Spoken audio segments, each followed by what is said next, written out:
Your Holiness, I hope this letter finds you in good health, in good disposition, and enveloped with the spirit of goodness.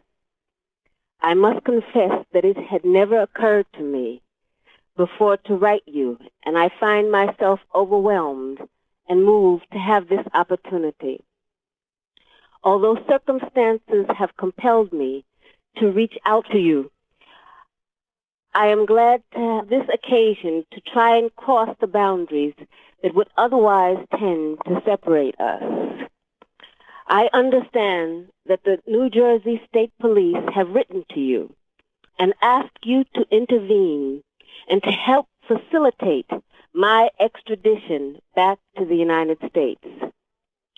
I believe that their request is unprecedented in history, since they have refused to make their letter to you public, although they have not hesitated to publicize their request. I am completely uninformed as to the accusations they are making against me. Why, I wonder, do I warrant such attention? What do I represent that is such a threat? Please let me take a moment to tell you about myself. My name is Assata Shakur, and I was born and raised in the United States. I am a descendant of Africans who were kidnapped and brought to the Americas as slaves. I spent my early childhood in the racist segregated South.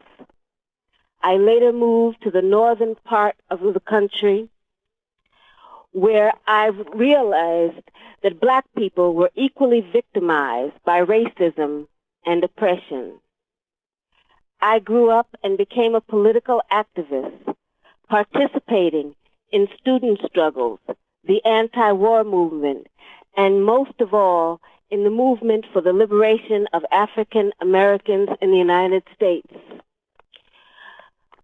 I later joined the Black Panther Party, an organization that was targeted by the COINTELPRO program, a program that was set up by the Federal Bureau of Investigation to eliminate all political opposition to the U.S. government's policies, to destroy the black liberation movement in the United States, to discredit activists, and to eliminate potential leaders. Under the COINTELPRO program, many political activists were harassed, imprisoned, murdered, or otherwise neutralized. As a result of being targeted by COINTELPRO, I, like many other young people, was faced with the threat of prison, underground, exile, or death. The FBI, with the help of local police agencies, systematically fed false accusations and fake news articles to the press, accusing me and other activists of crimes we did not commit. Although in my case the charges were eventually dropped or I was eventually acquitted, the national and local police agencies created a situation where, based on their false accusations against me, any police officer could shoot me on sight. It was not until the Freedom of Information Act was passed in the mid-'70s that we began to see the scope of the United States government's persecution of political activists. At this point, I think that it is important to make one thing very clear. I have advocated, and I still advocate, revolutionary changes in the structure and in the principles that govern the United States. I advocate self-determination for my people and for all oppressed people inside the United States. I advocate an end to capitalist exploitation, the abolition of racist policies, the eradication of sexism, and the elimination of political repression. If that is a crime, then I am totally guilty. To make a long story short, I was captured in New Jersey in 1973 after being shot with both arms held in the air and then shot again from the back. I was left on the ground to die, and when I did not, I was taken to a local hospital where I was threatened, beaten, and tortured. In 1977, I was convicted in a trial that can only be described as a legal lynching.